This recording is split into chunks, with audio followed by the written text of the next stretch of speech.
പുത്രനും പരിശുദ്ധാത്മാവിനും സ്തുതി. ആദ്യമായി ഇവിടെ ഞാൻ പറയാൻ പോകുന്നത് എനിക്ക് കിട്ടിയ വിശ്വാസ ബോധ്യത്തെക്കുറിച്ചും അത് കഴിഞ്ഞ് സാക്ഷ്യങ്ങളെക്കുറിച്ചുമാണ്. വിശ്വാസബോധ്യം എന്ന് പറഞ്ഞു കഴിഞ്ഞാൽ we are God's masterpiece. Ephesians 2:10 എന്ന് പറഞ്ഞാൽ നമ്മൾ ദൈവത്തിൻ്റെ മാസ്റ്റർ പീസാണ്, അല്ലാതെ ഒരു തട്ടിപ്പല്ല, ഒരു മാസ്റ്റർ പീസാണ്. നമ്മളെ ലോകത്തിലേക്ക് ഈശോ തന്നു വിടുമ്പം നമുക്ക് രണ്ട് ഉത്തരവാദിത്വമുണ്ട്. ഒന്ന്, നമ്മൾ ദൈവത്തെ ആരാധിക്കുക. 2, നമ്മൾ ദൈവത്തിൻ്റെ കരങ്ങളും കാലുകളും ആയിട്ട് ദൈവത്തിന് വേണ്ടി വർക്ക് ചെയ്യുക എന്നുള്ളതും കൂടെയാണ്. അതിൻ്റെ ഭാഗമായിട്ടാണ് നമ്മുടെ ജീവിതത്തിലെ ഓരോ കർത്തവ്യങ്ങളും ഉത്തരവാദിത്വങ്ങളും ബന്ധങ്ങളും എല്ലാം. ഇതുകൂടാഞ്ഞ് എനിക്ക് കിട്ടിയ ബോധ്യം എന്ന് പറഞ്ഞാൽ ക്രിസ്ത്യാനിറ്റി എന്ന് പറയുന്നത് ഒരു റിലീജിയൻ അല്ല, ഒരു റിലേഷൻഷിപ്പാണ്. നമ്മൾ ദൈവവുമായി സ്ഥിരമായി മെയിൻറ്റെയിൻ ചെയ്യേണ്ട ഒരു ബന്ധമാണ്. ഇതിന് ഭാഗമായി ദൈവം നമുക്ക് സഹായം തന്നിട്ടുണ്ട്.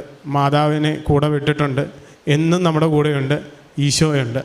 ഈ ഒരു വിശ്വാസബോധ്യം നമുക്ക് കിട്ടിയാൽ തന്നെ അത് നമുക്ക് വളരെയധികം കോൺഫിഡൻസ് തരും. നമ്മുടെ മനസ്സിലുള്ള ഒത്തിരി ചിന്തകൾ പോകും. നമുക്ക് മറ്റ് ആൾക്കാരെന്ത് വിചാരിക്കും, ആൾക്കാരെന്ത് പറയും, അവരെന്തൊക്കെ ചെയ്യും, ഇങ്ങനത്തെയൊക്കെ ഒത്തിരി ചിന്തകൾ നമ്മളിൽ നിന്ന് ദൂരെ പോകും. നമ്മൾ ബേസിക്കലി നമ്മൾ ലൈറ്റാവും. നമ്മൾക്ക് പ്രധാനമായിട്ടൊരു ഫോക്കസേ ഉള്ളൂ, ദൈവത്തെ ആരാധിക്കുക, ദൈവത്തിന് നന്ദി പറയുക. ഇതൊരു വിശ്വാസം നമ്മുടെ ഉള്ളിൽ സ്ഥിരീകരിച്ചു കഴിഞ്ഞാൽ അത് എളുപ്പമല്ല. അതിന് വേണ്ട എപ്പോഴും ഈശോയുടെ വചനം നമ്മുടെ കയ്യിൽ ഉണ്ടായിരിക്കണം. നമ്മൾ വചനം എടുക്കണം. ചിന്തകൾ വരുമ്പോൾ വചനം എടുക്കുക. അപ്പോൾ ഈശോ നമ്മളെ കറക്റ്റായിട്ട് ഡയറക്റ്റ് ചെയ്യും. പിന്നെ സംശയിക്കേണ്ട, വിശ്വാസമില്ലാതെ ദൈവത്തെ പ്രസാദിപ്പിക്കാൻ പറ്റില്ല എന്നുള്ളത് ഓർത്തോർത്ത് കഴിയുമ്പോൾ നമുക്ക് ഓട്ടോമാറ്റിക്കലി വിശ്വാസം വരും. വചനം പറഞ്ഞ് നമുക്ക് വിശ്വാസം വരും. ഇനിയിപ്പം കിട്ടിയ സാക്ഷ്യങ്ങൾ 4 സാക്ഷ്യങ്ങളാണ് ഞാനിവിടെ പറയാൻ പോകുന്നത്. ആദ്യമായി എൻ്റെ വൈഫിൻ്റെ ബ്രദറിൻലോ ദുബായിൽ ജോലി ചെയ്തിരുന്ന സമയത്ത് ജോലി പോയി. അത് കഴിഞ്ഞ് മാനസികമായും ഒത്തിരി പ്രയാസം അനുഭവിക്കുന്നുണ്ടായിരുന്നു. അതിൻ്റെ കൂടെ ആൾക്ക് ലിവറിന് ഇൻഫെക്ഷൻ അടിച്ചു. അങ്ങനെ ഞങ്ങൾ അറിയുമ്പോഴത്തേക്കും കേരളത്തിലേക്ക് കൊണ്ടുവരാൻ പറഞ്ഞു. വന്നപ്പോൾ നല്ല മഞ്ഞ കളറുള്ള ഒരു അളിയനെ നേരെ കൊണ്ട് ഹോസ്പിറ്റലിലേക്ക് കൊണ്ടു ചെന്നപ്പം ആദ്യം കാണിച്ച ഹോസ്പിറ്റൽ പറഞ്ഞു ഇത് ലിവർ ട്രാൻസ്പ്ലാന്റ് ചെയ്യേണ്ട ഒരു കേസാണ്, ലിവർ ഫെയിലിയർ ആയി, പിന്നെ മറ്റ് ഭാഗങ്ങളിലേക്കും ഇത് ആയിട്ടുണ്ട്. അപ്പോൾ ഉടനെ അതിൻ്റെ സ്പെഷ്യാലിറ്റി ഹോസ്പിറ്റലിലേക്ക് ഞങ്ങൾ മാറ്റി. എന്നിട്ട് അവിടെ ചെല്ലുമ്പോഴത്തേക്കും ഞാൻ നേരെ കൃപാസനത്തിലേക്ക് എൻ്റെ 2ാം പ്രാവശ്യം ഉടമ്പടി പുതുക്കാനായിട്ട് വന്നു. നിയോഗമായിട്ട് ചേട്ടനെ വെച്ചു. പറയട്ടെ, അത് കഴിഞ്ഞ് തിരിച്ച് ചെല്ലുമ്പം കാര്യങ്ങളെല്ലാം വേഗം മൂവ് ചെയ്ത് തുടങ്ങി. ഒരു ഡോണർ മുന്നോട്ട് വന്നു. ഡോണറിൻ്റെ മെഡിക്കൽ അപ്രൂവലിന് വേണ്ടി പോകുന്നു. ഈ സമയത്ത് ചേട്ടൻ ഇൻഫെക്ഷൻ ഉണ്ടാകുന്നു. ഇതൊന്നും നമ്മൾ നോക്കുന്നില്ല. നമ്മൾക്ക് തന്നിരിക്കുന്ന കർത്തവ്യം എന്താണ്, അത് മുന്നോട്ട് ചെയ്യുക. മെഡിക്കൽ അപ്രൂവൽ ആണെങ്കിലും വേഗം നമ്മൾ വിചാരിക്കാത്ത സ്പീഡിൽ മെഡിക്കൽ അപ്രൂവൽ നടക്കുന്നു. അത് കഴിഞ്ഞ് സർജറി ദിവസം വന്നു. സർജറിക്ക് കയറ്റി. നമ്മൾ പുറത്തിരുന്ന് പ്രാർത്ഥിച്ചുകൊണ്ടിരിക്കുന്നു. വേറെ ഒന്നും ചെയ്യുന്നില്ല, പുറത്തിരുന്ന് പ്രാർത്ഥിച്ചുകൊണ്ടിരിക്കുന്നു. ആ സമയത്ത് സർജറിയുടെ ഇതായിട്ട് പഴയ ലിവർ കൊണ്ട് കാണിച്ചു. അത് കഴിഞ്ഞ് പുതിയ ലിവർ വെച്ചു. സർജറി കഴിഞ്ഞു. ആളെ റൂമിലേക്ക് മാറ്റി. ഇത് കഴിഞ്ഞിട്ട് ആൾക്ക് ബോധം വന്നില്ല. ഡോണറിന് ബോധം വന്നു. ഡോണർ ഡിസ്ചാർജായിപ്പോയി. പുള്ളിക്ക് 20 ദിവസമായിട്ടും ബോധം വന്നിട്ടില്ല. ബോധം വരാതെ വന്നപ്പം എല്ലാവർക്കും വിഷമമായി. ഡോക്ടർ കൈവിട്ടതുപോലെയായി. പക്ഷേ എൻ്റെ മനസ്സിലൊരു കോൺഫിഡൻസ് ഉണ്ടെന്ന് പറഞ്ഞാൽ മാതാവുണ്ട്, മാതാവ് നോക്കിക്കോളും. ഇത് കഴിഞ്ഞ് ഒരു 10-15 ദിവസം കഴിഞ്ഞപ്പോഴത്തേക്കും അവർ ഒരു വെൻറ്റിലേറ്റർ ഇടാൻ വേണ്ടി പുള്ളിയെ ഇതിലേക്ക് കയറ്റി. ആ പ്രോസസ്സ് കഴിഞ്ഞ് പുള്ളി വന്നു. അടുത്ത ദിവസം പെട്ടെന്ന് കണ്ണു തുറന്നു. പിന്നെ അങ്ങോട്ട് പുള്ളി ഇമ്പ്രൂവ് ചെയ്ത് വെൻറ്റിലേറ്ററിൽ നിന്ന് മാറ്റി. പുള്ളിയെ ഹോസ്പിറ്റലിൽ നിന്ന് ഡിസ്ചാർജ് ചെയ്തു. പുള്ളി റെസ്റ്റ് ചെയ്തു. റെസ്റ്റിങ്ങിൻ്റെ കൂടെ തന്നെ പുള്ളി ഒരു ചാർട്ടേഡ് അക്കൗണ്ടൻ്റാണ്. കേരളത്തിൽ സ്റ്റാർട്ട് ചെയ്യുന്നതിനെക്കുറിച്ച് ചിന്തിച്ചു. അപ്പം പിന്നെ അത് സ്റ്റാർട്ടായി. കസ്റ്റമേഴ്സ് വന്നു തുടങ്ങി. ഇന്നിപ്പം പുള്ളി തിരിച്ച് ജീവിതത്തിലേക്ക് വന്നുകൊണ്ടിരിക്കുകയാണ്. മാതാവ് ഈശോയുള്ള കൂടെയുള്ള കോൺഫിഡൻസ് നമുക്കുള്ളപ്പം ഈ യാത്ര വളരെ ലൈറ്റായിരുന്നു. പക്ഷേ ആ വിശ്വാസം നമുക്ക് കുറയുമ്പോൾ നമ്മൾ പേടിക്കാൻ തുടങ്ങും, നമ്മൾ ഒത്തിരി കാര്യങ്ങൾ പേടിക്കാൻ തുടങ്ങും. പക്ഷേ ആ മാതാവ് ഈശോയും കൂടെ ഈ ചേട്ടനെ തിരിച്ച് ജീവിതത്തിലേക്ക് കൈപിടിച്ചു. മരിച്ചു പോകുന്നുള്ള പറഞ്ഞ ആളെ തിരിച്ച് ജീവിതത്തിലേക്ക്. രണ്ടാമതായി എനിക്ക് പറയാനുള്ളത്, ഞങ്ങൾക്ക് 3 ആൺപിള്ളേരാണ്. ഒരു മോളെ കൂടെ വേണം എന്നുള്ള ആഗ്രഹത്തിൽ പ്രാർത്ഥിച്ചു. കോവിഡ് സമയത്ത് വൈഫ് ക്യാരിയിങ് ആയി. 4ാമത്തെ സെക്ഷനാണ്. ക്യാരിയിങ് ആയി. ആദ്യത്തെ 2 സ്കാൻ മിസ്സായി. 5ാം മാസം ചെന്ന് സ്കാൻ ചെയ്തപ്പം പറഞ്ഞു കൊച്ചിന് എന്തോ വൈകല്യമുണ്ട്, ഹാർട്ടിന് എന്തോ പ്രശ്നമുണ്ടെന്ന് പറഞ്ഞു. അത് കേട്ടപ്പോൾ ബാംഗ്ലൂരിൽ നിന്ന് ഞങ്ങൾ കേരളത്തിലേക്ക് വന്നു. ഇതേപോലെ തന്നെ വരുന്ന വഴി തന്നെ ഓൺലൈൻ ഉടമ്പടിയുടെ ടൈമായിരുന്നു. അച്ഛൻ വീഡിയോ കോളിൽ കൂടെ എല്ലാവർക്കും വേണ്ടി പ്രേ ചെയ്യുന്നുണ്ടായിരുന്നു.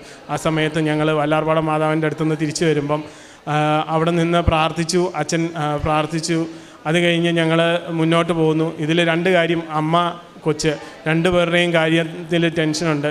അവരെ കൊണ്ട് ആദ്യം കാണിച്ച ഡോക്ടർമാരൊക്കെ പറഞ്ഞു ഇതിനെ എങ്ങനെയെങ്കിലും അബോർട്ട് ചെയ്യുക, സർജറി ചെയ്ത് പെട്ടെന്ന് എടുക്കാം, ആ കൊച്ചിന് വല്ല മെഡിസിൻ കൊടുത്ത് അമ്മേരെ ടേക്ക് കെയർ ചെയ്യാം. പക്ഷേ നമുക്കതിനൊരു ഇതില്ലായിരുന്നു. അപ്പം ഒരു തോന്നിച്ചില്ല നമുക്ക് ആ കൊച്ചിനെ കളയണം എന്നുള്ളത്. മാതാവിൻ്റെ അടുത്ത് വന്ന് ഇവിടെ സാക്ഷ്യം വെച്ചപ്പം പറഞ്ഞു അമ്മ കൊച്ചിനെ നമുക്ക് വേണം എന്നുള്ളത് പ്രാർത്ഥിച്ച് വെച്ചു. അത് കഴിഞ്ഞ് തിരിച്ചു പോയി കുഴിക്കാട്ടുശ്ശേരിയിൽ മറിയം ത്രേസ്യ ഹോസ്പിറ്റലിൽ കൊച്ചിനെ പുറത്തെടുത്തു. മരിച്ചു പോകുമെന്ന് പറഞ്ഞ കൊച്ച് ശ്വാസം വലിച്ചു, കരഞ്ഞു. ആ കൊച്ചിനെ പെട്ടെന്ന് ICUയിലേക്ക് മാറ്റി. അത് കഴിഞ്ഞ് കൊച്ചിനെയും കൊണ്ട് ഞാൻ ലിസിയിലേക്ക് പോയി.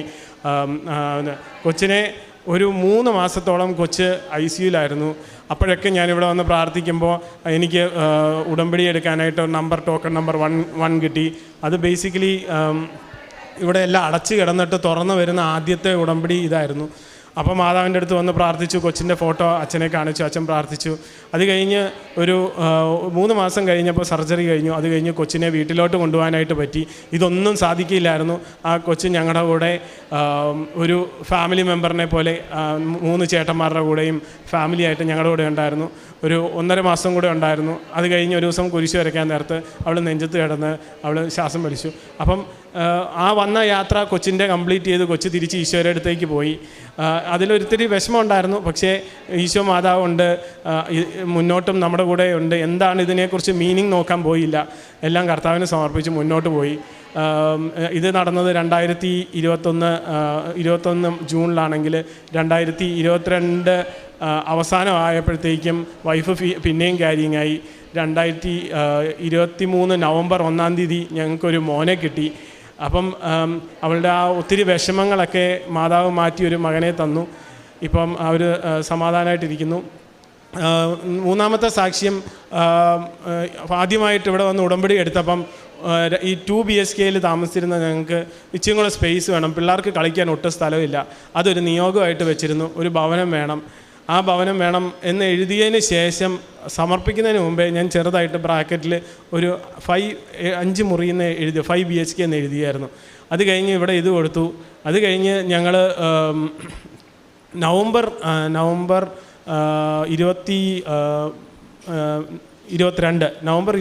ആയപ്പോഴത്തേക്കും ഞങ്ങളിങ്ങനെ ഒരു വീട് കാണാൻ പോയപ്പോൾ പെട്ടെന്നൊരു വീട് കാണുകയും കാണുന്നതിന് ഇഷ്ടപ്പെട്ട് ടോക്കൺ കൊടുത്തു. അത് കഴിഞ്ഞ് ആ വീട് ഏകദേശം എല്ലാം കഴിഞ്ഞിരിക്കുന്ന വീടാണ്. അത് കഴിഞ്ഞ് വേഗം കാര്യങ്ങൾ നടന്നു. 1 മാസം കൊണ്ട് രജിസ്ട്രേഷനും കഴിഞ്ഞു. വീട്ടിലേക്ക് കയറി താമസിച്ചു. അത് കഴിയുമ്പോഴാണ് നമ്മുടെ ചേട്ടൻ്റെ ഇത് വന്ന് ഞങ്ങൾ നാട്ടിലോട്ട് വരുന്നതും ഞാൻ ഉടമ്പടി പുതുക്കാൻ വരുന്നതും. ആ സമയത്ത് ഇവിടെ ഇരുന്ന് ഞാൻ നോക്കിയപ്പം കഴിഞ്ഞ പ്രാവശ്യം ഞാൻ വെച്ച ഉടമ്പടി നിയോഗങ്ങൾ എന്താണെന്ന് നോക്കിയപ്പം 5 BHK എന്നൊരു ചെറുതായിട്ട് എഴുതിയിട്ടിരിക്കുന്നു. അപ്പം ഞാൻ എണ്ണി നോക്കിയപ്പോൾ ശരിക്കും പറഞ്ഞാൽ 5 മുറിയും ഒരു പ്രാർത്ഥന മുറിയും വെച്ചാണ് ആ വീട് തന്നത്. അത് ഒരു ഇൻഡിപെൻഡൻറ്റ് വീട്, ഒരു 3.5 ഏക്കറിൽ ഒറ്റയ്ക്കൊരു വീടേ ഉള്ളൂ. കളിക്കാൻ നിറച്ച സ്ഥലം, പക്ഷികൾ, മൃഗങ്ങളെല്ലാം ബാംഗ്ലൂരിൻ്റെ സിറ്റിയിൽ. അപ്പോൾ ഇതെല്ലാം തന്ന് മാതാവ് ഒത്തിരി അനുഗ്രഹിച്ചു. ഇത് കഴിഞ്ഞിരിക്കുമ്പോഴാണ് ജോലിയിൽ ഒരു മനുഷ്യന്, ഒരു സീനിയറായിട്ടുള്ള ആൾക്ക് എന്നോട് എന്തോ ഒരു വിഷമം. ആ വിഷമം പുള്ളി അത് ഇച്ചിരി പേഴ്സണലായിട്ട് ഹാൻഡിൽ ചെയ്ത് മറ്റ് ഹെഡ്മാരെയൊക്കെ കൂട്ടി എന്നെ കമ്പനിയിൽ നിന്ന് പുറത്താക്കാൻ വേണ്ടിയുള്ള സ്റ്റെപ്സ് എടുത്തു. ജൂൺ മാസം 23-ന് ഇത് എന്നെ അടുത്ത് പറയുന്നു. എൻ്റെ മോള് പോയിട്ട് 1 വർഷം തികയുന്ന അന്ന് തന്നെയാണ് ഇത് പറയുന്നത്. അത് പറയുന്നതിന് മുന്നേ എനിക്കൊരു ഹിൻഡ് കിട്ടിയപ്പോൾ ഞാൻ മാതാവിനെ സമർപ്പിച്ചു. അപ്പം വചനം കിട്ടി.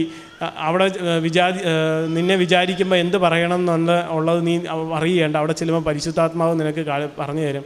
അത് ആ സമയത്ത് വളരെ പുഞ്ചിരിയോടെ ഞാൻ ആ മീറ്റിങ്ങിന് പോയി. അവർ പറഞ്ഞു നിന്നെ പുറത്താക്കാനുള്ള പ്രോസസ്സ് ഞങ്ങൾ സ്റ്റാർട്ട് ചെയ്യുകയാണ്, ഇമ്പ്രൂവ്മെൻറ്റ് എന്ന് പറഞ്ഞു, PIP ഇമ്പ്രൂവ്മെൻ്റ് എന്നാണ് പറയുന്നത്.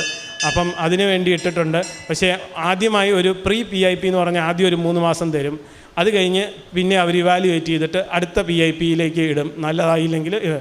അപ്പം ഈ ഒരു കമ്പനിയിൽ 8.5 വർഷമായിട്ട് വർക്ക് ചെയ്യുന്ന എനിക്ക് ആ കമ്പനിയിൽ ഇൻ ആൻഡ് ഔട്ടും ഇത്രയും നല്ലോണം കോൺട്രിബ്യൂട്ട് ചെയ്യുന്ന ഒരു എംപ്ലോയി ആണെന്നുള്ള എനിക്കൊരു ബോധ്യം ഉണ്ടായിരുന്നു. പക്ഷേ അതെന്നെ അഹങ്കരിപ്പിച്ചിട്ടില്ല. പക്ഷേ ആ ബോധ്യത്തിൽ ഇരിക്കെ തന്നെ ഇങ്ങനെ ഒരു ഇതിൽ കൂടെ പോകുമ്പം എനിക്ക് ഉറപ്പായി ഇതിൽ മാതാവിന് ഈശോയുണ്ട്. അപ്പോൾ വചനം എടുക്കുമ്പം പറയും, നിങ്ങളല്ല, ദൈവമാണ് നിങ്ങളെ ഇങ്ങോട്ട് അയച്ചത്. ഇത് ജോസഫ് സഹോദരങ്ങളുടെ അടുത്ത്, ഉപേക്ഷിച്ച സഹോദരങ്ങളുടെ അടുത്ത് പറയുന്ന വചനമാണ്. ഈ വചനം ഇങ്ങനെ ഇടയ്ക്കിടയ്ക്ക് വരും. ഈ 9 മാസം കാലയളവിൽ എനിക്ക് അപ്ലൈ ചെയ്യാമെന്നൊക്കെ ജോലി അപ്ലൈ ചെയ്യുന്നെങ്കിലും സൈഡിൽ കൂടെ ഈ ബോസുമാരും എല്ലാം അവരുടെ ഒരു മുഷിഞ്ഞ മുഖമാണ് നമ്മളെപ്പോഴും കാണിച്ചുകൊണ്ടിരിക്കുന്നത്. ആദ്യത്തെ ഒരു ദിവസം ഞാനൊന്ന് സങ്കടപ്പെട്ടു. കാരണം കാർ ലോണ്, വീടിൻ്റെ ലോണ്, ഇതെല്ലാം കൂടെ തന്നെ ഒത്തിരി ഉണ്ട്. പിന്നെ പിള്ളേരുടെ പഠിത്തം, ഇതെല്ലാം കൂടെ നമ്മൾ എങ്ങനെ മാനേജ് ചെയ്യുക എന്നുള്ളത് ചിന്തിച്ച് അന്ന് രാത്രി ഉറങ്ങാൻ പറ്റിയില്ല. അടുത്ത ദിവസം രാവിലെ എഴുന്നേറ്റ് ഞാൻ എല്ലാം കൂടെ മാതാവിനെ ഈശോനെ ഏൽപ്പിച്ചു. നിങ്ങൾ മാനേജ് ചെയ്തോ, എനിക്ക് പറ്റില്ല, you take care of it എന്ന് പറഞ്ഞ് ഞാൻ ഫുള്ളി അങ്ങ് കൊടുത്തിട്ട് ഞാൻ റിലാക്സ് ചെയ്യാൻ തുടങ്ങി. പിന്നെ അത് കഴിഞ്ഞ് സംഭവിക്കുന്നു പറഞ്ഞാൽ ഈ നമ്മളോട് ഇതെല്ലാം ചെയ്യുന്നവരോട് നമുക്ക് സ്നേഹം അങ്ങോട്ട് കൂടുന്ന പോലെ തോന്നി. അവരെ കാണുമ്പോൾ ചിരിക്കുന്നു, അവരെ വിഷ് ചെയ്യുന്നു, അവരുടെ ആ ചിന്തയെ നമ്മൾ മാറ്റി നിർത്തിയിട്ട് അവരോട് സ്നേഹം കാണിക്കാൻ തുടങ്ങി. അങ്ങനെ 9 മാസം പൂർത്തിയായപ്പോഴത്തേക്കും ലാസ്റ്റ് ഡേ വന്നു. വേറെ ഒരു ജോലിയും കിട്ടില്ല. എല്ലാം apply, LinkedIn apply, Facebook apply, എവിടെയൊക്കെ അപ്ലൈ ചെയ്യാം, കൂട്ടുകാർ, റെഫറൻസ് എല്ലാം അപ്ലൈ ചെയ്തു. പക്ഷേ എനിക്കൊരു കാര്യം ഉറപ്പായിരുന്നു, എന്നെക്കുറിച്ചൊരു പദ്ധതി ദൈവത്തിനുണ്ട്, നാശത്തിനല്ല. ഇനി എങ്ങനെ എന്നുള്ള ചോദ്യം എനിക്ക് ചോദിച്ചില്ല. ഞാൻ മാതാവിനറിയാം, ഈശോയ്ക്കറിയാം, നമുക്ക് വേണ്ടതൊക്കെ തരും. അങ്ങനെ ലാസ്റ്റ് ഡേ അവിടെ നിന്ന് ചിരിച്ച് താങ്ക് യു സോ മച്ച്. പിന്നെ ഞാൻ ഒരു കാര്യം അവരുടെ അടുത്ത് പറഞ്ഞു, ഇങ്ങനെ ഒരു പ്രയാസത്തിലൂടെ ഒരു സാധാരണക്കാരൻ പോകുമ്പം അവന് പിടിച്ചു നിൽക്കാൻ പറ്റത്തില്ല. നമുക്ക് ഈശ്വരൻ ഉണ്ടെന്നുള്ള ഒരു ബോധ്യം നമുക്കുണ്ടെങ്കിലേ നമുക്കത് പിടിച്ചു നിൽക്കാൻ പറ്റുള്ളൂ. അത് ആ വിശ്വാസത്തോടെ ഞാൻ പുറത്തു വന്നു. ഞാൻ വിചാരിച്ചു, ഓക്കെ, മാർച്ച് മാസം 7-ാം തീയതി അല്ലേ, ഈ മാസം മൊത്തം നമുക്ക് ഈസ്റ്ററിന് വേണ്ടി ഒരുങ്ങി പ്രാർത്ഥിച്ച് നന്ദി പറഞ്ഞ് മുന്നോട്ട് പോകാം. അടുത്ത ഈസ്റ്റർ കഴിയുമ്പം എന്തായാലും എന്തെങ്കിലും ഇതിൻ്റെ ഇടയ്ക്ക് ഒരു കൺസൾട്ടൻ്റായിട്ട് ജോലി ചെയ്യാനുള്ള അവസരം പോലെ തുടർന്നു വന്നു. ഇത് 2 ദിവസം കഴിഞ്ഞില്ല, എൻ്റെ കൂട്ടുകാരൻ എൻ്റെ അടുത്ത് റെസ്യൂമേ ചോദിച്ചു. അവൻ വർക്ക് ചെയ്യുന്ന കമ്പനിയിൽ റെഫർ ചെയ്തു. അങ്ങനെ എനിക്ക് 2-3 ദിവസം കൊണ്ട് ജോലിയായി. ചുരുക്കം പറഞ്ഞു കഴിഞ്ഞാൽ മാതാവ് ജോലി പോയിട്ട് 2 ദിവസം വീട്ടിൽ ഇരുന്നുള്ളൂ. സമയത്തിൻ്റെ മേളിൽ മാതാവ് ഭയങ്കര കൺട്രോളുണ്ട്. മാതാവ് ഈശോയുടെ അടുത്ത് പറഞ്ഞ് ജോലിയായി.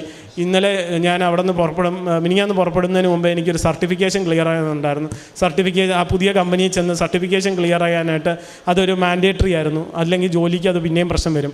അത് ഞാൻ മാതാവിനെ മുന്നോട്ട് വെച്ചിട്ട് സർട്ടിഫിക്കേഷന് പഠിച്ചു. സർട്ടിഫിക്കേഷൻ്റെ പരീക്ഷ എഴുതിയപ്പം മാതാവിൻ്റെ ലോക്കറ്റ് ലാപ്ടോപ്പിൽ വെച്ചു. അത് കഴിഞ്ഞ് പരീക്ഷ പാസ്സായി. മിനിഞ്ഞാന്ന് രാത്രി പാസ്സായി. അടുത്ത ദിവസം രാവിലെ എഴുന്നേറ്റ് ഇങ്ങോട്ട് പോകുന്നു. അപ്പം യാത്രയിലെല്ലാം ഒരു കാര്യം വളരെ ക്ലിയറാണെന്ന് പറഞ്ഞു കഴിഞ്ഞാൽ, നമ്മൾ ദൈവത്തിൻ്റെ മാസ്റ്റർ പീസാണ്. നമ്മളൊന്നും കുറവുള്ളവരല്ല. നമുക്ക് തന്നിരിക്കുന്ന ഉത്തരവാദിത്തങ്ങൾ ചെയ്യുക, അതും എങ്ങനെ ചെയ്യണം എന്നുള്ളത് 2 രീതിയിൽ നമുക്കറിയാം. ഒന്ന് ബൈബിളിൽ പറഞ്ഞിട്ടുണ്ട്, ബൈബിൾ വചനങ്ങളിൽ പറഞ്ഞിട്ടുണ്ട്, അത് നമ്മളെ ഓർപ്പിക്കും. പിന്നെ മാതാവിൻ്റെ കോച്ചിങ് സെൻ്ററായ ഈ കൃപാസനത്തിലൂടെ നമുക്ക് നഷ്ടപ്പെട്ടു പോയ ജീവിതത്തിലെ ഭാഗമൊക്കെ വിട്ടിട്ട് മാതാവിൻ്റെ അടുത്ത് വരിക, മാതാവ് നമ്മളെ എങ്ങനെയാണ് മുന്നോട്ട് പോകേണ്ടതെന്നുള്ള കൃപാസനത്തിൻ്റെ ആ ലൈഫ് സ്റ്റൈൽ ഓഫ് ക്രിസ്ത്യൻ അത് നമ്മളെ പഠിപ്പിച്ചു തരും. അങ്ങനെ കണ്ടിന്യൂ ചെയ്തുകൊണ്ടിരിക്കുന്ന ജീവിതം. എപ്പോൾ ആർക്കെങ്കിലും വിഷമം കേൾക്കുമ്പോൾ അവരെ പോയി വിസിറ്റ് ചെയ്യാനും അവർക്ക് വേണ്ടി പ്രാർത്ഥിക്കാനും കൃപാസനത്തിൻ്റെ പത്രം കൊടുക്കാനും ശ്രമിക്കുന്നുണ്ട്. അങ്ങനെ പ്രാർത്ഥനകളെല്ലാം മാതാവിന് സമർപ്പിച്ചു. നിയോഗങ്ങൾ, ആഗ്രഹങ്ങളെല്ലാം മാതാവിനെ സമർപ്പിച്ച്, ഈശോയെ സമർപ്പിച്ച് മുന്നോട്ട് പോവുക. മുന്നേ വരുന്ന ചലഞ്ചസ് വരുമ്പോൾ ഇത്രയും ഓർത്താൽ മതി, മാതാവ് കൂടെയുണ്ട്, ഈശോ കൂടെയുണ്ട്, ഇതിലൂടെയും നമ്മളെ നടത്തും. അത് കാരണം സമാധാനമായിട്ടിരിക്കുക, ശാന്തമായിട്ടിരിക്കുക, ആ ഒരു വിശ്വാസത്തോടെ ജീവിതം മുന്നോട്ട് പോകാൻ ശ്രമിച്ചുകൊണ്ടിരിക്കുന്നു. നന്ദി. കരങ്ങളടിച്ച് മരിയൻ ഉടമ്പടി വഴിയായിട്ട് ഈ സഹോദരന് ലഭിച്ച എല്ലാ അനുഗ്രഹങ്ങൾക്കും നമുക്ക് ദൈവത്തെ മഹത്വപ്പെടുത്താം.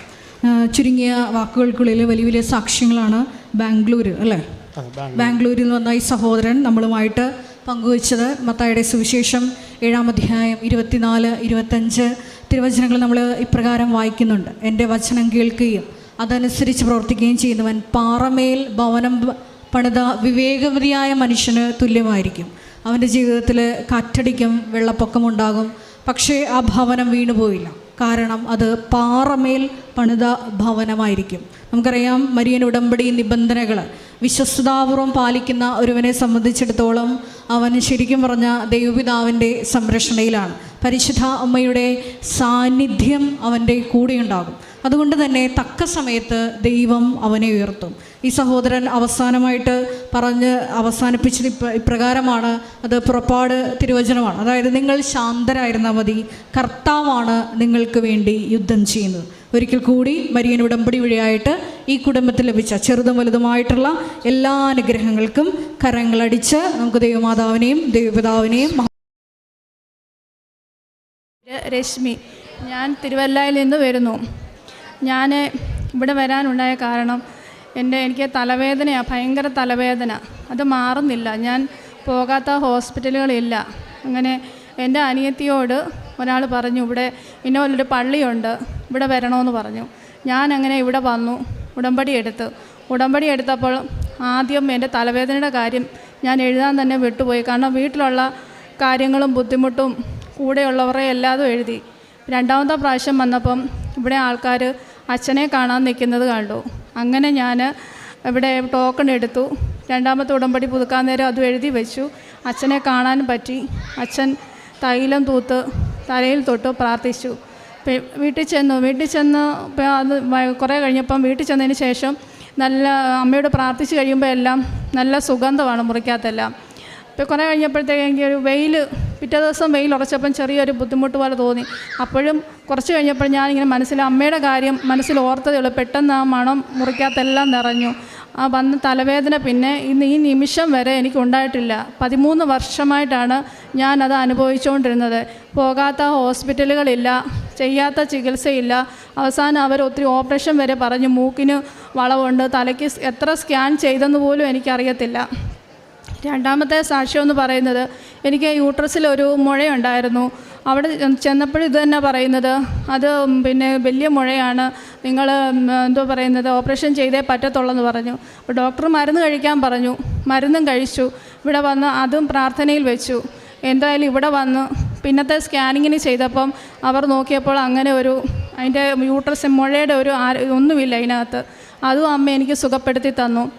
പിന്നെ അടുത്തത് 2024 പുതുവർഷം പറഞ്ഞപ്പോൾ ഞാൻ രാവിലെ ആഗ്രഹിച്ചു, അമ്മ മാതാവ് ഒന്ന് വന്നിരുന്നെങ്കിൽ, എൻ്റെ വീട്ടിൽ 1-ാം തീയതി വന്നിരുന്നെങ്കിൽ എന്ന് ഞാൻ ആഗ്രഹിച്ചു പോയി. അപ്പം അങ്ങനെ മനസ്സിൽ ആഗ്രഹിച്ചിട്ട് ഞാൻ വീടിനുള്ളിലേക്ക് കയറിയപ്പം പെട്ടെന്ന് ഒരു അമ്മ വാതിൽക്കൽ വന്നിട്ട് വിളിച്ച്, മോളെ ഞാൻ പെട്ടെന്ന് തിരിഞ്ഞു നോക്കി, എൻ്റെ കണ്ണ് നിറഞ്ഞു പോയി. അപ്പോൾ എന്നോട് പറഞ്ഞു, മോളെ, എൻ്റെ ഭർത്താവ് സുഖമില്ലാതെ പരുമല ഹോസ്പിറ്റലിൽ കിടക്കുകയാണ്, എനിക്ക് എന്തെങ്കിലും തരണമെന്ന് പറഞ്ഞു. ഞാൻ എൻ്റെ ഓടിച്ചെന്ന് കയ്യിലുണ്ടായിരുന്ന പൈസ എല്ലാം എടുത്ത് ഉള്ളതിലൊരു വിധം അമ്മയ്ക്ക് കൊടുത്തിട്ട് ഞാൻ മുറിക്കകത്ത് കയറി വന്ന് മാതാവിനോട് നന്ദി പറഞ്ഞു. ഞാൻ തിരി കത്തിച്ച് കഴിഞ്ഞപ്പോൾ എനിക്കറിയത്തില്ല, മുറിക്കകത്ത് ഭയങ്കര മുല്ലപ്പൂവിൻ്റെ മണം. അപ്പോൾ എനിക്ക് മനസ്സിലായി, ഞാൻ വിളിച്ചപ്പോൾ തന്നെ എൻ്റെ അമ്മ എൻ്റെ അടുത്ത് വന്നെന്ന് എനിക്ക് പൂർണ്ണമായിട്ടും ബോധ്യപ്പെട്ടു. പിന്നെ എൻ്റെ അമ്മയ്ക്ക് സുഖമില്ലാത്ത ഒരാളാണ്, കരൾ രോഗിയാണ്. അമ്മയ്ക്ക് അസുഖം ഇടയ്ക്കിടയ്ക്കുള്ള സ്കാനിങ്ങിനും കാര്യങ്ങൾക്കൊക്കെ പോകുന്നുണ്ട്. ഈ തൈലം തൂത്ത് പ്രാർത്ഥിച്ചതിന് ശേഷം കരളിന് അസുഖം കൂടുന്നുമില്ല, കുറയുന്നുമില്ല, കുഴപ്പമില്ലാത്ത രീതിയിൽ ഇപ്പം പോയിക്കൊണ്ടിരിക്കുന്നു. പിന്നെ ഞാൻ പ്രേക്ഷിത പ്രവർത്തനങ്ങൾ ചെയ്യുന്നത്, പത്രം കൊടുക്കും. അത് കൂടാതെ രാവിലെ ആഹാരം ഉണ്ടാക്കുമ്പം കുഞ്ഞുങ്ങൾക്കുണ്ടാക്കുന്ന കൂട്ടത്തിൽ എന്നെക്കൊണ്ട് പറ്റുന്ന 10 പൊതി അല്ലെ 8 പൊതി എന്നെക്കാൾ കൊണ്ട് കഴിയുന്നത് ഞാൻ അതുകൊണ്ട് കൊടുത്തിട്ടാണ്. ഞാനൊരു അക്ഷയ സെൻറ്ററിലാണ് വർക്ക് ചെയ്യുന്നത്. അവിടെ ഭയങ്കര തിരക്കായിരിക്കും. എന്നാലും രാവിലെ ഇത് കൊടുത്തതിന് ശേഷമേ പോകത്തുള്ളൂ. അഥവാ താമസിച്ചാൽ ഉച്ചയ്ക്ക് ഭക്ഷണം കഴിക്കുന്നതിന് മുമ്പ് ഗവൺമെൻറ് ഹോസ്പിറ്റലിലാണ് കൊണ്ടു കൊടുക്കുന്നത്. അവിടെ കൊടുത്ത് കുറച്ച് നാൾ കൊടുത്തപ്പോഴത്തേക്ക് ഇവിടെ അവർ പറഞ്ഞു, ഇവിടെ ഒരാൾ കണ്ടിട്ട് പറഞ്ഞു, അങ്ങനെ കൊടുക്കാൻ പറ്റത്തില്ല, രോഗികൾക്കൊക്കെ ഇപ്പം ഇവിടുന്ന് ഫുഡ് കൊടുക്കുന്നുണ്ട്, അതുകൊണ്ട് പറ്റത്തില്ലെന്ന് പറഞ്ഞു.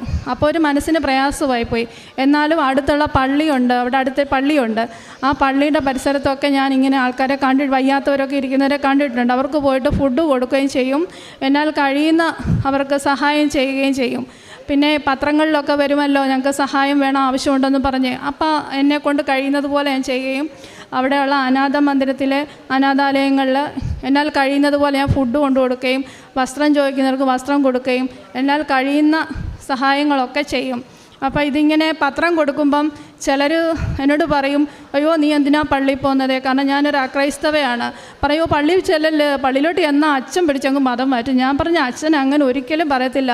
അച്ഛൻ പറഞ്ഞിരിക്കുന്നത് മനസ്സ് മാറ്റണം എന്ന് പറയും. മനസ്സിൻ്റെ നന്മ മാത്രമേ പറയുന്നുള്ളൂ, എന്നാലേ മനുഷ്യനായിട്ട് ജീവിക്കാൻ പറ്റത്തുള്ളൂ. എന്നേക്കാൾ പ്രായമുള്ളവരായിരിക്കും പറയുന്നത്. ഞാൻ അങ്ങനെ അവരെ പറഞ്ഞ് മനസ്സിലാക്കും.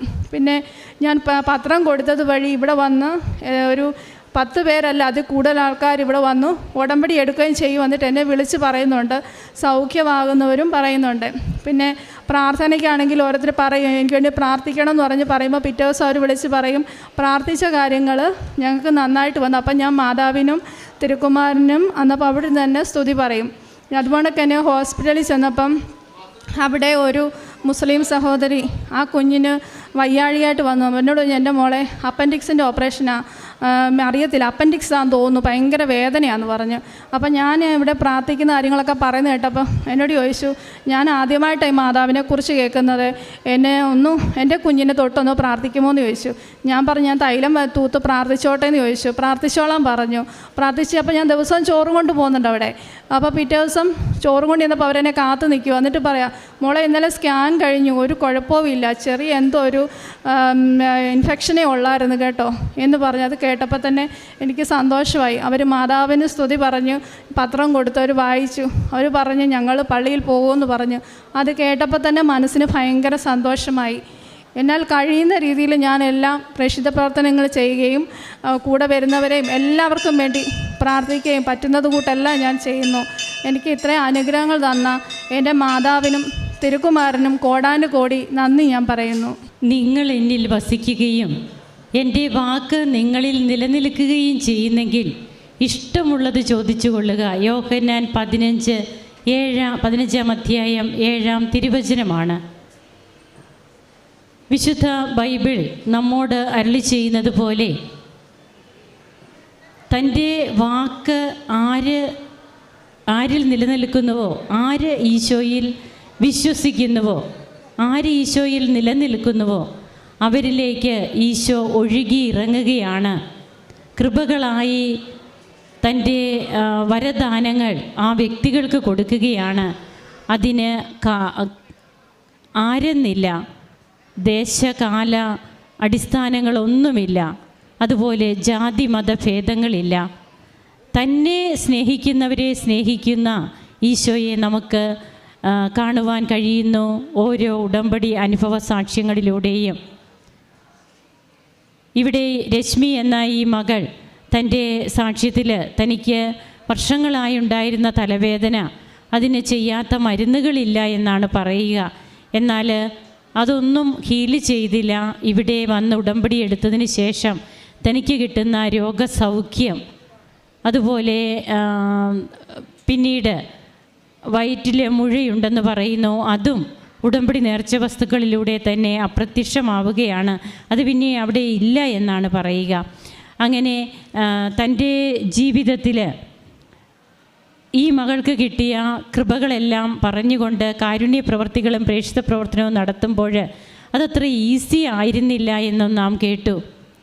ഈശോയ്ക്ക് വേണ്ടിയിട്ട് നാം ഈശോയെ മറ്റുള്ളവരെ അറിയിക്കുവാനായിട്ട് ഇറങ്ങിത്തിരിക്കുമ്പോൾ സ്റ്റാറ്റസ് ഡി പ്രൊമോഷൻ, തന്നെ ശൂന്യനാക്കിയ ഈശോയോട് താതാത്മ്യപ്പെടുകയാണ്.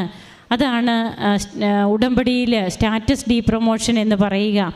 അപ്പോൾ അങ്ങനെ നമുക്ക് കിട്ടുന്ന എല്ലാം ദൈവേഷ്ടമായിട്ട് കരുതിക്കൊണ്ട്, ദൈവഹിതമായിട്ട് കരുതിക്കൊണ്ട്, എന്തു വന്നാലും ഞാൻ എൻ്റെ ഈശോയ്ക്ക് വേണ്ടിയിട്ടാണല്ലോ ചെയ്യുന്നത്, ഞാനിതിൽ നിന്ന് പിന്തിരിയില്ല.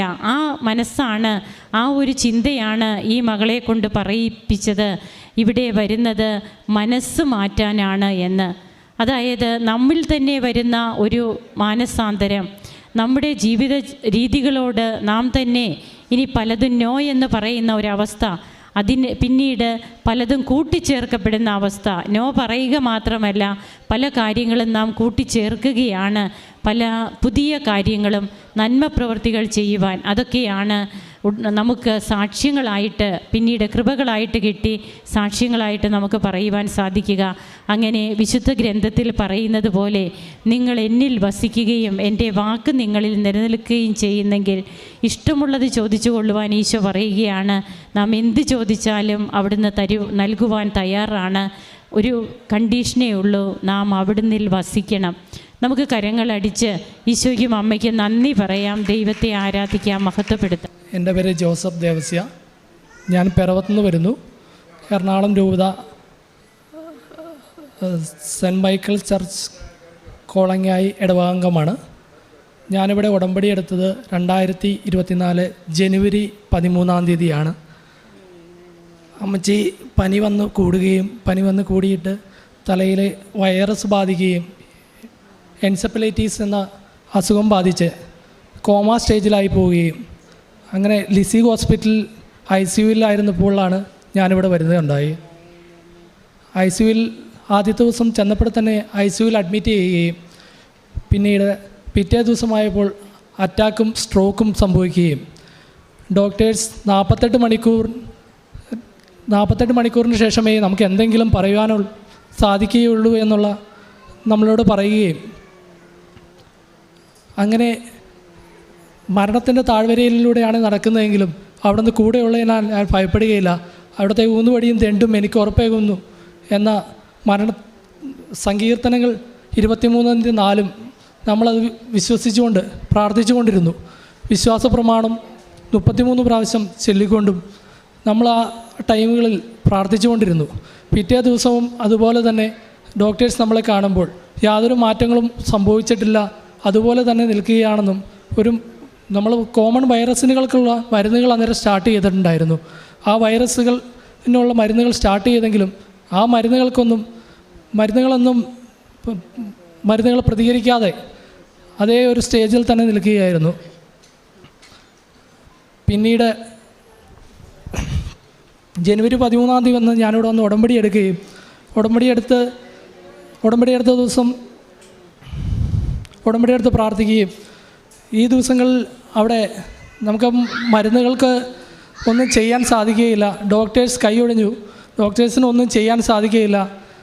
ചെയ്യാവുന്നതൊക്കെ ചെയ്തിട്ടുണ്ട്. മരുന്നുകൾക്കൊന്നും പിന്നെ ഒന്നും ചെയ്യാനില്ല.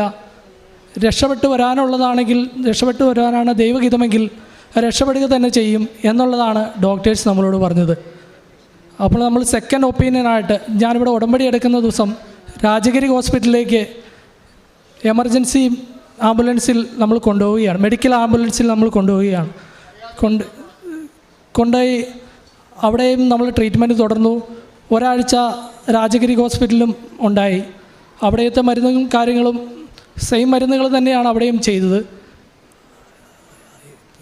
ലിസി ഹോസ്പിറ്റലിൽ ചെയ്തിരുന്ന ട്രീറ്റ്മെൻറ്റ് ടെസ്റ്റുകളും കാര്യങ്ങളും എല്ലാം വീണ്ടും ചെയ്യുകയും അവർക്കും കൂടുതലായി ഒന്നും ചെയ്യാനില്ല എന്നുള്ളതാണ് അവിടെ നിന്നും പറഞ്ഞത്. നമുക്ക് ഡോക്ടേഴ്സ് പറഞ്ഞത് വേറെ ഒന്നും ചെയ്യാനില്ല എന്നുള്ള ഇതാണ് പറഞ്ഞത്. പിന്നെ അവിടുന്ന് ഒരു ദിവസം വെൻറ്റിലേറ്ററിലേക്ക് പോവുകയും വെൻറ്റിലേറ്ററിൽ സപ്പോർട്ടോടു കൂടി അവിടെ MRI സ്കാൻ വീണ്ടും എടുക്കുകയും ഇപ്പോഴും ആ സ്റ്റേജിൽ ഒരു മാറ്റവും സംഭവിച്ചിട്ടില്ല എന്നുള്ളത് തന്നെയാണ് ഡോക്ടേഴ്സ് പറഞ്ഞത്. അവിടെയും ഡോക്ടേഴ്സ് നമുക്ക് കൈയൊഴിഞ്ഞു, വേറെ ഒന്നും ചെയ്യാനില്ല എന്നുള്ള കാര്യം പറഞ്ഞു. നമ്മൾ അവിടെ നിന്നും പിന്നെ നമ്മളത്ര വീടിൻ്റെ അടുത്തുള്ള ഹോസ്പിറ്റലിലേക്ക് പാലിയേറ്റീവ് കെയർ എന്നുള്ള ലെവലിലേക്ക് മാറ്റുവാനായിട്ട് നമ്മൾ തീരുമാനിച്ചു. നമ്മളവിടെ വീടിൻ്റെ അടുത്തുള്ള ഹോസ്പിറ്റലിൽ വന്നു. അവിടെ വന്നു നമുക്ക് ഈ സാഹചര്യങ്ങളിൽ ട്യൂബ് വഴിയാണ് ഭക്ഷണവും യൂറിനും എല്ലാം ചെയ്തിരുന്നത്. ഈ സമയങ്ങളിലെല്ലാം നമ്മൾ ഉടമ്പടി വസ്തുക്കൾ ഉപയോഗിച്ചു. നമ്മളിപ്പോൾ റൂമിലേക്ക് മാറ്റി കഴിഞ്ഞപ്പോൾ നമുക്ക് അമ്മയെ കൂടുതൽ നമ്മുടെ അടുത്ത് കിട്ടിയപ്പോൾ നമുക്ക് ഉടമ്പടി വസ്തുക്കളായ ഉപ്പും തൈലവും തേനും എല്ലാം നമ്മൾ ഉപയോഗിക്കുന്നുണ്ടായിരുന്നു. ഓരോ 2 മണിക്കൂർ കൊടുക്കുമ്പോൾ ഫീഡ് കൊടുക്കുമ്പോൾ അതിനകത്ത് നമ്മൾ ഉപ്പ് ചേർത്ത് കൊടുക്കുകയും തൈലം തൂക്കുകയും അതുപോലെ തന്നെ കാശിരൂപം നെറ്റിയിൽ വെക്കുകയും ചെയ്തു വരുന്നു. ആദ്യമൊക്കെ കാശിരൂപം നെറ്റിയിൽ നിന്ന് തെറിച്ചു പോവുകയായിരുന്നു ഉണ്ടായിരുന്നത്. എന്നുവെച്ചിട്ടുണ്ടെങ്കിൽ ആ ടൈമുകളിൽ ഫിക്സും വരുന്നുണ്ടായിരുന്നു. അവിടെ നിന്നെല്ലാം ദൈവം ഉയർത്തുകയാണ് ഉണ്ടായത്. അങ്ങനെ ഫെബ്രുവരി 3-ാം തീയതി ആയപ്പോൾ അച്ഛൻ്റെ ബ്ലെസ്സിങ്ങോടെ കിട്ടിക്കഴിഞ്ഞപ്പോൾ ഒത്തിരി മാറ്റങ്ങളാണ് പിന്നെ സംഭവിച്ചത്. പിന്നെ കൈ അനക്കാൻ തുടങ്ങി, പിന്നെ കണ്ണ് തുറക്കാൻ തുടങ്ങി, പിന്നെ പയ്യെ മുഖം തിരിക്കാൻ തുടങ്ങി, എല്ലാ അവയവങ്ങളും പ്രവർത്തിപ്പിക്കാൻ തുടങ്ങി. നമ്മളോട് ബ്രെയിൻ ഡെത്തും സ്ട്രോക്കിൻ്റെ ഭാഗമായി ഒരു സൈഡ് തളർന്നു പോകും എന്നുള്ള കാര്യങ്ങളെല്ലാം പറഞ്ഞ ഡോക്ടേഴ്സ് നമ്മളടുത്ത് പറഞ്ഞിരുന്നതാണ്. അവിടെ നിന്നെല്ലാം അത്ഭുതകരമായി രക്ഷപ്പെടുത്തി ഇപ്പോൾ പൂർണ്ണ ആരോഗ്യത്തോടു കൂടി എന്നോടൊപ്പം നിൽക്കുന്നുണ്ട്. അമ്മ ഇതിനു മുമ്പ് പല പ്രാവശ്യം എന്നോട് കൃപാസനത്തിൽ കൊണ്ടുപോകണം എന്ന് പറയുകയും ഞാനത് നിരസിക്കുകയാണ് ഉണ്ടായിരുന്നത്. പല പ്രാവശ്യം എന്നോട് കൃപാസനത്തിന് പോകണം കൊണ്ടുപോകണം എന്നീ കാര്യങ്ങൾ എന്നോട് പറഞ്ഞുകൊണ്ടിരുന്നു. ഞാനത് പോയില്ല. പിന്നീട് അമ്മ അവിടെ കിടക്കുമ്പോഴാണ് അമ്മയുടെ സഹോദരങ്ങളും ഫാദറിൻ്റെ സഹോദരങ്ങളും എല്ലാം പറഞ്ഞപ്പോഴാണ് ഞാനിവിടെ വന്ന് ഉടമ്പടി എടുക്കുന്നത്. ഉടമ്പടി എടുത്ത് അതിൻ്റെ ഫലമായി ഒത്തിരി അത്ഭുതങ്ങളാണ് അമ്മയുടെ ജീവിതത്തിൽ, ഞങ്ങളുടെ ഉടമ്പടി ജീവിതത്തിൽ ഉണ്ടായിരിക്കുന്നത്. ഇപ്പം ഞങ്ങൾക്ക് ഉടമ്പടി ഈ കാര്യങ്ങളെല്ലാം പാലിച്ചുകൊണ്ട് മുന്നോട്ട് പോകാൻ ജീവിതക്രമങ്ങൾ തന്നെ മാറ്റാൻ സാധിച്ചു. ഇത്രയും അനുഗ്രഹങ്ങൾ തന്ന അമ്മയ്ക്ക് 1000 നന്ദി അർപ്പിക്കുകയാണ്. കാരുണ്യ പ്രവൃത്തികളായിട്ട് നമ്മൾ പത്രങ്ങൾ വിതരണം ചെയ്യുകയുണ്ടായി. അതുപോലെ നമുക്ക് ഫേസ്ബുക്കും അതുപോലെ കാണുന്ന ചികിത്സാ സഹായങ്ങളിലേക്ക് നമ്മളിലേക്ക് കഴിയുന്ന ചെറിയ സഹായങ്ങൾ കൊടുക്കുകയും ഉണ്ടായി. ജ്ഞാനത്തിൻ്റെ പുസ്തകം 16-12 മുതലുള്ള തിരുവചനങ്ങളിൽ ഇപ്രകാരം നാം വായിക്കുന്നു: കർത്താവേ, മരുന്നോ ലേപന ഔഷധമോ അല്ല, എല്ലാവരെയും സുഖപ്പെടുത്തുന്ന അങ്ങയുടെ വചനമാണ് അവരെ സുഖപ്പെടുത്തിയത്. ജീവൻ്റെയും മരണത്തിൻ്റെയും മേൽ അങ്ങേക്ക് അധികാരമുണ്ട്. മനുഷ്യരെ പാതാള കവാടത്തിലേക്ക് ഇറക്കുന്നതും അവിടെ നിന്ന് വീണ്ടെടുക്കുന്നതും അവിടുന്നാണ്. ഈ ഒരു അനുഭവ സാക്ഷ്യം ഇവിടെ പങ്കുവയ്ക്കുമ്പോൾ തിരുവചനം അരുളി ചെയ്യുന്നത് പോലെ വൈറസ് തലച്ചോറിനെ ബാധിച്ച്, അതായത് പനി കൂടി വൈറസ് തലച്ചോറിനെ ബാധിച്ച്, അതുമാത്രമല്ല ICUവിലുള്ളപ്പോൾ സ്ട്രോക്കും അറ്റാക്കും ഉണ്ടാകുന്നു. ഡോക്ടർമാർക്ക് പ്രത്യേകിച്ച് ഒന്നും പറയാനില്ല, അങ്ങനത്തെ ഒരവസ്ഥ. അവിടെ നിന്ന് വീണ്ടും വേറൊരു ഹോസ്പിറ്റലിലേക്ക് റെഫർ ചെയ്യുന്നു. ഇവർ സെക്കൻഡ് ഒപ്പീനിയനായിട്ട് ഇവർ തന്നെ പോകുന്നു. അവിടെയും ഇതൊക്കെ തന്നെയാണ് അവസ്ഥ, പ്രത്യേകിച്ച് ഇമ്പ്രൂവ്മെൻ്റ് ഒന്നുമില്ല. ഈ മകൻ ഇവിടെ വന്ന് ഉടമ്പടി എടുത്ത് ഉടമ്പടി നേർച്ച വസ്തുക്കൾ ഉപയോഗിക്കുന്നു. അതിന് ശേഷം പിന്നീട് വന്ന മാറ്റങ്ങളാണ് ഇന്ന് സാക്ഷ്യമായിട്ട് ഈ അമ്മ തന്നെ ഇവിടെ വന്ന് നിൽക്കുന്നത്. തൻ്റെ ജീവിതത്തിൽ പിന്നീട് റിഗ്രറ്റ് ചെയ്യേണ്ടി വന്നു. അതായത് അമ്മ പറഞ്ഞിരുന്നു അമ്മയ്ക്ക് കൃപാസനത്തിൽ വരണമെന്ന്, എന്നാൽ കൊണ്ടുവരുവാൻ സാധിച്ചില്ല. അമ്മയെ പിന്നീട് ഒരു സാക്ഷിയാക്കി മാറ്റുവാനായിട്ട് എങ്ങനെയാണ് പരിശുദ്ധ അമ്മ ഇവിടെ അമ്മയെ ഒരു ഉപകരണമാക്കുന്നത്. അങ്ങനെ ഈശോയുടെ സാക്ഷിയായി ഇന്ന് ഇവിടെ വന്നു നിന്ന് ഈ അമ്മ തന്നെ സാക്ഷ്യപ്പെടുത്തുമ്പോൾ കരങ്ങളടിച്ച് നമുക്കും ഈശോയ്ക്കും അമ്മയ്ക്കും നന്ദി പറയാം. യേശുവേ നന്ദി, യേശുവേ സ്തുതി, യേശുവേ ആരാധന.